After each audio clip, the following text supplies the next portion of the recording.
नमस्कार बच्चों, मैं हूं हरी सर और आप देख रहे हैं मेरा YouTube चैनल चलो कदम बढ़ाएं। मेंटल मैथ क्लास 8 के नेक्स्ट क्वेश्चन की तरफ चलते हैं। इससे पहले मैं आप सभी बच्चों को थैंक्स बोलना चाहूँगा क्योंकि आप मेरे चैनल को वॉच भी कर रहे हैं, साथ ही सपोर्ट भी कर रहे हैं, कमेंट्स भी कर रहे हैं, लाइक भी कर रहे हैं। तो इन सब चीज़ों के लिए मैं बच्चों आपका थैंक यू बोलता हूँ। ठीक है, अब यहाँ पर बच्चों अब हम करने वाले हैं क्वेश्चन नंबर 25। ठीक है बच्चों, अब देखो क्या लिखा। इफ़ 63, ठीक है, यहाँ पे मिसिंग है, is divisible by 15, find the list possible missing digit. तो मिसिंग डिजिट का यहाँ पर हमें फाइंड आउट करना होगी कौन सा डिजिट है जो मिसिंग है। ठीक है बच्चों, यहाँ पर अब क्वेश्चन नंबर 25, ठीक है, लिख लेता हूँ मैं एक बार। इफ ये 63 है और यहाँ पर मिसिंग है, इज डिविजिबल बाय 15। ठीक है बच्चों, तो यहाँ पर कम से कम लिखा है, ये भी लिख लेता हूं, find the list possible missing digit.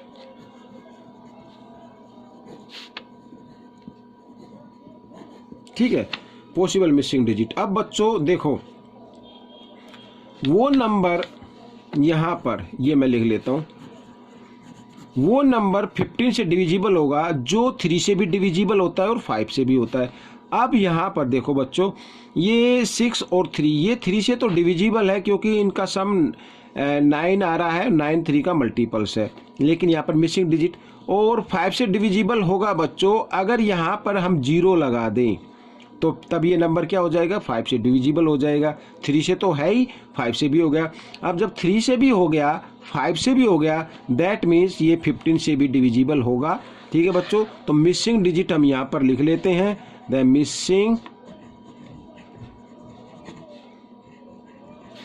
Digit is 0। ठीक है बच्चों, ये क्वेश्चन आपका हो गया। अब हम करेंगे क्वेश्चन नंबर 26। ठीक है बच्चों, अब ये भी बहुत ही इजी क्वेश्चन है। ये देखिए लिखा है, how many halves are there in 5 और 1/2। ठीक है बच्चों, यानी 5.5 है, यानी ये 5.5। हिंदी में अगर मैं बोलना चाहूँ तो ये नंबर है 5.5। ठीक है, तो इस 5 के अंदर कितने हाउस बनेंगे ये हमें फाइंड आउट करना है। आइए करना शुरू करते हैं। तो बच्चों यहाँ पर क्या करना होगा, मैं लिख लेता हूँ क्वेश्चन नंबर 26। ठीक है, तो लिख भी लेते हैं इसको, चलो जल्दी से। How many halves are there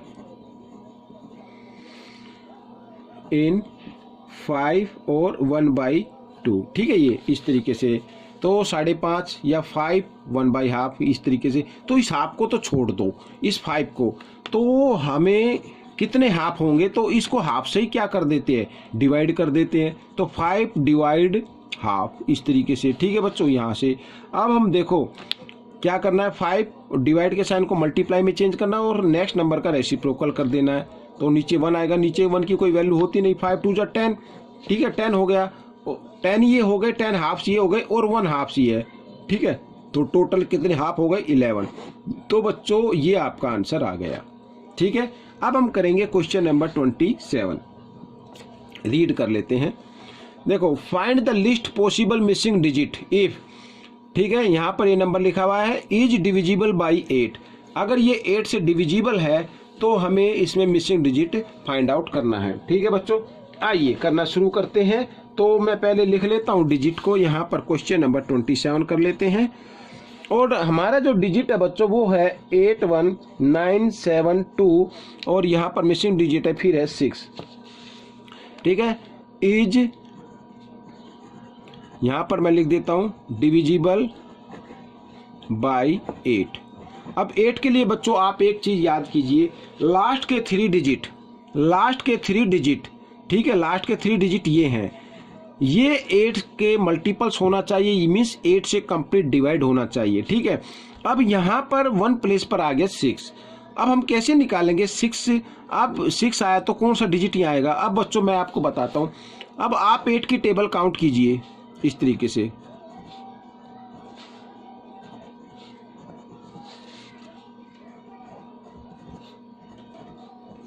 ठीक है। अब यहाँ पे 1 प्लेस पर 6 किस में आ रहा है, एक तो 16 पे आ रहा है और एक आ रहा है 7 पे, ठीक है, यानी 2 पर और 7 पर, ठीक है। यहाँ पर तो अब कहने का मतलब है अगर यहाँ पर 16 आ जाए, क्या आ जाए, 16 आ जाए, ठीक है बच्चों, तो ये फिर क्या हो जाएगा, 8 से डिवाइड हो जाएगा, ठीक है। या फिर आ जाए 56, यहाँ पर क्या आ जाए, 5 आ जाए, ठीक है। तो वो मिसिंग डिजिट क्या कौन कौन से हो सकते हैं, मैं यहाँ पर लिख देता हूँ। मिसिंग डिजिट हो सकते हैं बच्चों, एक तो या तो 1 हो सकता है या फिर 5 हो सकता है, ठीक है बच्चों। इनमें से आपको लेना है, क्यों, क्योंकि लास्ट में क्या है 6। अब 6 यहाँ पे आ रहा है और यहाँ पे आ रहा है, तो यहाँ पे या तो 1 आ सकता है या फिर क्या आ सकता है, 5 आ सकता है। तो ये क्वेश्चन क्या हो जाएगा, सोल्व हो जाएगा, यानी मीन्स 8 से डिविजिबल हो जाएगा। तो मिसिंग डिजिट होंगे 1 या 5, ठीक है बच्चों। अब हम करेंगे क्वेश्चन नंबर 28, बिल्कुल ओरली है, कोई ज़्यादा मुश्किल नहीं है।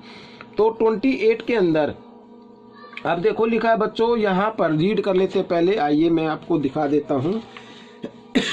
यहाँ पर ये देखिए 28, ठीक है, लिखा find the number of times a 5 metre long rope needs to be cut for dividing it into 20 pieces, ठीक है बच्चों, 20 पीस बनाने हैं, तो उस 5 मीटर रोप को कितने टाइम्स, कितनी बार काटना होगा। अब मैं आपको एक चीज का एग्जांपल देखता हूं बच्चों यहाँ पर, ठीक है। ये है, मान लीजिए ये है कोई भी, अगर हमें इसके 2 पीस बनाने हैं तो 1 टाइम्स काटना होगा, ठीक है बच्चों। अगर इसके 3 पीस बनाने हैं तो 2 टाइम्स काटना होगा, 1 2 3 पीस हो गए। अगर इसके 4 पीस बनाने हैं तो 3 टाइम्स काटना होगा, ठीक है, समझ में आया। अगर हमारे पास वो 5 मीटर की रोप है, ठीक है, मान लो ये ए है, ये बी है और ये है 5 मीटर, हमें इसके पीसेस बनाने हैं 20। तो अब आपने देखा ना कि अगर किसी के 2 पीस बनाने तो 1 टाइम्स काटना होता है, ठीक है। 3 पीस बनाने हैं तो 2 टाइम्स काटना होता है, मीन्स 1 टाइम्स कम। जितने पीस बनाने हैं, मीन्स अगर 20 पीस बनाने हैं तो हमें 19 टाइम्स इसको काटना होगा, ठीक है बच्चों। ये ओरली है तो 19 टाइम्स ये आपका आंसर आएगा। ये मैंने करके दिखा दिया किस तरीके से आएगा। 19 टाइम्स इसको काटेंगे तो 20 पीस बन जाएंगे, ठीक है। एक बार फिर मैं आपको बता देता हूँ, देखो जैसे ये है, अगर ये पूरा 1 है, अगर इसको हमें 2 पीस बनाने तो 1 टाइम्स काटेंगे ना, मीन्स 2 पीस 1 टाइम्स, ठीक है। अगर हमें इसके बनाने 4 पीस, तो 4 पीस बनाने तो अब बन गए 1 2 3, ये बन गए 4, तो 1 2 3 4, तो कितनी बार काटा, 1 टाइम्स 2 टाइम्स 3 टाइम्स। कहने का मतलब जितने पीस चाहिए उससे 1 डिजिट कम बार उसको काटना पड़ेगा, ठीक है। इसके चाहिए थे 20 पीस, तो 20 से कम होता 19, तो उसको 19 टाइम्स काटना पड़ेगा। ये आपका आंसर आ गया बच्चों। ओरली था, बिल्कुल मेंटली है। आपको ये क्वेश्चन कैसा लगा मुझे कमेंट्स में जरूर लिखें और इसमें से सीख कर आप दूसरों को जरूर सिखाएं। मिलते अगले पार्ट में, तब तक के लिए धन्यवाद।